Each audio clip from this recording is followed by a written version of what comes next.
2 முக்கியமான விஷயங்கள பத்தி தான் பேச போறேன். அதை எப்படி ஓவர் கம் பண்றது அப்படிங்கிறத பத்தி நான் பேச போறேன். இது 2யுமே கிராஸ் பண்ணிட்டீங்கன்னா, கண்டிப்பா 99.9% சக்சஸ் உங்களுக்கு வாய்ப்பு இருக்கு. ஆமா, கரெக்ட் தான். ஆனா அந்த பாசிட்டிவ் வைப்ரேஷன் உங்க மூளைக்கு நீங்க கிட்டத்தட்ட ரஜினிகாந்த் பண்ணாரு, தனுஷ் பண்ணாரு, பார்த்திபன் பண்ணாரு, விஜய் சேதுபதி பண்ணாருன்னு சொல்லி நீங்க சாதிச்சிட்டீங்க, சாதிச்சிட்டீங்க அப்படின்னு.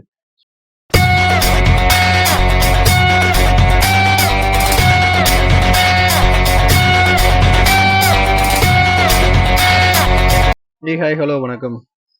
பொதுவா நம்ம யூடியூப் ஓப்பன் பண்ணாலோ, இல்ல நிறைய ஆடியோஸ்லயோ, இல்ல நிறைய புக்ஸ்லயோ, நீங்க எப்படி வந்து ஒரு சக்சஸ்ஃபுல் பர்சனா மேல வரது அப்படின்னு சொல்லிட்டு நிறைய பேர் நிறைய விஷயங்கள் சொல்லியிருக்காங்க. இன்னைக்கு நீ அதான் சொல்ல போறியான்னு கேட்டா கண்டிப்பா கிடையாது. நான் வந்து அப்படி நீங்க சக்சஸ்ஃபுல்லா வரும்போது அதுக்கு தடைக்கல்லா இருக்கக்கூடிய 2 முக்கியமான விஷயங்கள பத்தி தான் பேச போறேன். அதை எப்படி ஓவர் கம் பண்றது அப்படிங்கிறத பத்தி நான் பேச போறேன். ஸோ கடைசி வரை வீடியோ பாருங்க. கண்டிப்பா உங்களுக்கு யூஸ்ஃபுல்லான இன்ஃபர்மேஷன் இந்த வீடியோல இருக்கு. எந்த ஒரு விஷயமா இருந்தாலுமே நம்ம எல்லாருமே எல்லார்கிட்டயுமே டிஸ்கஸ் பண்ணி அனலைஸ் பண்ணி அது பத்தின டேட்டாலாம் கலெக்ட் பண்ணி தான் நம்ம ஸ்டார்ட் பண்ணுவோம். பட் இருந்தாலுமே ஒரு இடத்துல இல்லை 2 இடத்துல நம்ம வந்து டிமோட்டிவேட் ஆகும். அது எந்த இடம் அப்படிங்கிறதா ரொம்ப முக்கியம். அந்த இடத்த எப்படி ஓவர் கம் பண்றதுன்னு தெரிஞ்சிட்டோம் அப்படின்னா நம்மளால அந்த இடத்துல இருந்து அடுத்த லெவலுக்கு ஈஸியா மூவ் ஆகி போக முடியும். இது 2யுமே கிராஸ் பண்ணிட்டீங்கன்னா கண்டிப்பா 99.9% சக்சஸ் உங்களுக்கு வாய்ப்பு இருக்கு. மறந்துடாதீங்க. முக்கியமான 2 விஷயம். அது என்ன அப்படின்னு பார்த்தீங்கன்னா, ஃபர்ஸ்ட் விஷயம், உங்கள பத்தி உங்க காதுக்கு வரக்கூடிய நெகட்டிவ் கமெண்ட்ஸோ, இல்ல உங்க ப்ராஜெக்ட்ட பத்தி நீங்க என்ன ஒர்க் பண்ணிட்டு இருக்கீங்க, இல்ல என்னவாக நினைக்கிறீங்களோ, அதுக்கு எகென்ஸ்டா வர கிரிட்டிக்ஸையும் நீங்க காதுலயே வாங்காதீங்க. First rule. செகண்ட் என்ன அப்படின்னு பார்த்தீங்கன்னா, ஓவரா நிறைய பேர்ட்ட போய் அட்வைஸோ, இல்ல சஜஷன்ஸோ கேட்காதீங்க. ஒருத்தர் கேட்குறீங்களா, 2 பேர்ட்ட கேட்குறீங்களா, அதிகபட்சம் ஒரு 3 பேர், அதுக்கு மேல நீங்க சஜஷன்ஸ் மட்டுமே கேட்டுட்டு இருந்தீங்க அப்படின்னா, உங்களால ஒரு ப்ராப்பர் டிசிஷன் எடுக்க முடியாது. இப்போ நீங்க எந்த ஒரு விஷயம் ஸ்டார்ட் பண்றீங்க அப்படின்னா கூட அதுக்கு உங்களுக்கு வரக்கூடிய பாசிட்டிவ் கமெண்ட்ஸை விட நெகட்டிவ் கமெண்ட்ஸ் தான் அதிகமா இருக்கும். இதெல்லாம் நமக்கு தேவையா, அவன் பண்ணா நீ பண்ண முடியுமா, அதெல்லாம் பெரிய விஷயம்ப்பா, இது எல்லாத்துக்கும் நடக்குமா, நீ லாஸ் ஆயிடுவ வச்சிருவா அப்படின்னு சொல்லி நிறைய பேர் நிறைய விதமா வந்து உங்ககிட்ட நெகட்டிவா பேசுவாங்க.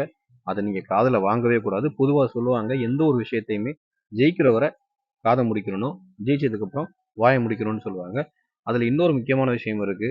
எந்த அளவுக்கு வந்து நெகட்டிவ் கமெண்ட்ஸை கேட்கக்கூடாதோ அதே அளவுக்கு பாசிட்டிவ் கமெண்ட்ஸையும் கேட்கக்கூடாது. நீ என்ன புதுசா சொல்ற, பாசிட்டிவ் கமெண்ட்ஸ் வந்து நமக்கு ஒரு பாசிட்டிவ் வைப்ரேஷன் தானே கொடுக்கும் அப்படின்னு. ஆமா, கரெக்ட் தான். ஆனா அந்த பாசிட்டிவ் வைப்ரேஷன் உங்க மூளைக்கு நீங்க கிட்டத்தட்ட வந்து அதை அச்சீவ் பண்ணிட்டீங்கன்ற மாதிரி ஒரு விஷயத்த வந்து ஃபீல் பண்ண வச்சிடும்.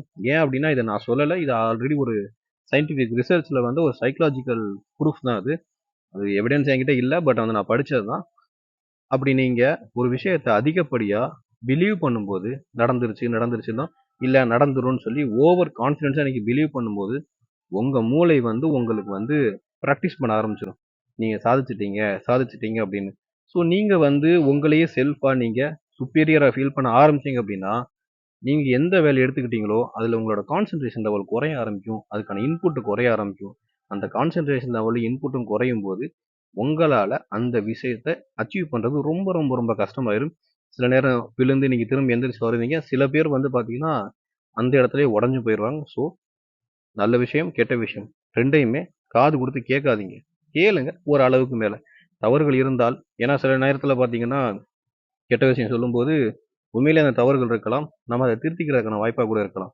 அதே நேரத்துல நல்ல விஷயங்கள் சொல்லும்போது நம்ம கிட்ட ஒரு பாசிட்டிவ் சொல்லலாம். அதை இன்னும் எப்படி நம்ம டெவலப் பண்ணிக்கிறதுன்னு கூட பார்க்கலாம். ஸோ ஒரு அளவுக்கு கேளுங்க. அதுக்கு மேல கேட்காதீங்க. 2வது என்னமோ சொன்னோமே, ஆ சஜஷன்ஸ். ஒரு குறிப்பிட்ட அளவுக்கு மேல நிறைய பேர்கிட்ட சஜஷன்ஸ் கேட்காதீங்க. ஏன்னா லைஃப்ல எல்லாத்துக்குமே வேற வேற பெர்ஸ்பெக்டிவ் இருக்கும். ஒரு கொலை நடக்குது அப்படின்னா கொலை பண்ணவனுக்கு ஒரு பெர்ஸ்பெக்டிவ் இருக்கும், இறந்து போனவங்களுக்கு ஒரு பெர்ஸ்பெக்டிவ் இருக்கும், போலீஸ்க்கு ஒரு பெர்ஸ்பெக்டிவ் இருக்கும், நம்மள மாதிரி ஆளுங்களுக்கு ஒரு பெர்ஸ்பெக்டிவ் இருக்கும். அது ஒருத்தரோட இடத்த பொறுத்து மாறுபடும். ஸோ நீங்க ஒரு தொழில இருக்கீங்க, இல்ல பிசினஸ் பண்ண போறீங்க, இல்ல நீங்க ஏதோ ஒன்று சம்திங் ஒரு சினிமால ஹீரோவே ஆகணும்னு நீங்க நீங்க நினைக்கிறீங்க அப்படின்றப்ப உங்களோட பார்வையும் உங்க சுத்தி இருக்கிறவங்களோட பார்வையும் ஒரே மாதிரி இருக்காது. நீங்க அந்த இடத்த வந்து நம்மளால முடியும். நமக்கு முன்னாடி இருக்கிற சில பேரை நம்ம பார்ப்போம். ரஜினிகாந்த் பண்ணாரு, தனுஷ் பண்ணாரு, பார்த்திபன் பண்ணாரு, விஜய் சேதுபதி பண்ணாருன்னு சொல்லி நம்ம ஒரு மாதிரி பார்ப்போம். ஆனா அவங்க உங்க முன்னாடி அப்பாஸ், அஜித், விஜய், சூர்யான்னு சொல்லிட்டு அவங்க வேற மாதிரியான ஒரு நெகட்டிவ் தாட்ஸ் உங்களுக்கு கொடுப்பாங்க. அது ஒண்ணு. 2வது, இது வந்து நான் உங்களுக்கு சினி ஃபீல்டுக்குன்னு சொன்னது. ஜென்ரலா மத்த நீங்க எந்த விஷயமா எடுத்துக்கிட்டீங்க அப்படின்னாலுமே நீங்க நிறைய பேர்ட்ட ஐடியாஸ் கேட்கும்போது, உங்களோட சுயத்தன்மைய நீங்க இழந்துருவீங்க அப்படிங்கிறது என்னோட பெர்சனல் ஒப்பீனியன். நல்லதோ, கெட்டதோ ஒரு கொஞ்சம் அளவுக்கு சஜஷன்ஸ் கேட்டுட்டு, முடிவ நீங்க எடுத்தீங்கன்னா தான், அது உங்களுக்கு எப்பயுமே நல்ல விஷயமா அமையும். ஏன் அப்படின்னு சொன்னா, அதுக்காக நீங்க எடுக்கிற எல்லா முடிவுமே சரியா வந்துரும்னு நான் சொல்ல வரல. நீங்க முடிவு எடுக்கும்போது தான், உங்களுக்கு அந்த எக்ஸ்பீரியன்ஸ் கிடைக்கும். அடுத்தடுத்த முடிவுகள் எடுக்கிறதுக்கான கான்ஃபிடன்ஸ் லெவல் வரும். ஏன்னா, எல்லாமே நமக்கு ஈஸியா கிடைச்சிருச்சுன்னா, எக்ஸ்பீரியன்ஸும் கிடைக்காது. எக்ஸ்பீரியன்ஸ் இல்லைன்னா நாலேட்ஜ் கிடைக்காது. நாலேட்ஜ் இல்லைன்னா நம்மளால ஒரு அளவுக்கு மேல குரோ ஆக முடியாது. ஸோ, கண்டிப்பா சில இடங்கள்ல அடி வாங்குறதும் நமக்கு நல்ல விஷயம் தான். அடி வாங்குறதுன்னா வெளியில போய் கிடையாது. நம்ம டெசிஷன்ஸ் தப்பாவே இருந்தாலும், அது மூலியமா நம்ம ஒரு எக்ஸ்பீரியன்ஸ கெயின் பண்ணிக்கலாம். ஸோ, எந்த முடிவா இருந்தாலும் நீங்க எடுங்க. சஜஷன்ஸ் கேளுங்க. ஒரு குறிப்பிட்ட 2, 3 பேர்ட்ட கேளுங்க. ஒரு அளவுக்கு கேளுங்க. எல்லா விஷயத்திலயும் கேட்காதீங்க. ஏன்னா, எல்லா ப்ராஃபிட் ஆர் லாஸ் எல்லாத்தையுமே ஃபேஸ் பண்ண போறது நீங்க தான். ஸோ, முடிவ நீங்க எடுங்க. சஜஷன்ஸ கம்மியா கேளுங்க. இந்த 2 விஷயத்த மட்டும் ஃபாலோ பண்ணுங்க. கண்டிப்பா உங்க சக்சஸ் ரேட் கூடும். ஓகே. இப்ப நான் சொன்ன இந்த 2 விஷயத்தையுமே நீங்க கண்டிப்பா ஃபாலோ பண்ணி பாருங்க. சேஞ்சஸ் கண்டிப்பா இருக்கும். அப்படி உங்களுக்கு சேஞ்சஸ் இருந்துச்சு அப்படின்னா, இல்ல நீங்க என்ன ஃபீல் பண்றீங்க அப்படிங்கிறத கீழ கமெண்ட்ஸ்ல சொல்லுங்க. இந்த வீடியோ புடிச்சிருந்தா லைக் பண்ணுங்க. இதே மாரி ஏதாவது சாதிக்கணும்னு நினைக்கிற உங்க ஃப்ரெண்ட்ஸுக்கு இத நீங்க ஷேர் பண்ணுங்க. இதே மாரி தொடர்ந்து வீடியோஸ் பார்க்கணும் அப்படின்னா, நம்ம சேனல சப்ஸ்கிரைப் பண்ணி வச்சுக்கோங்க. Thank you.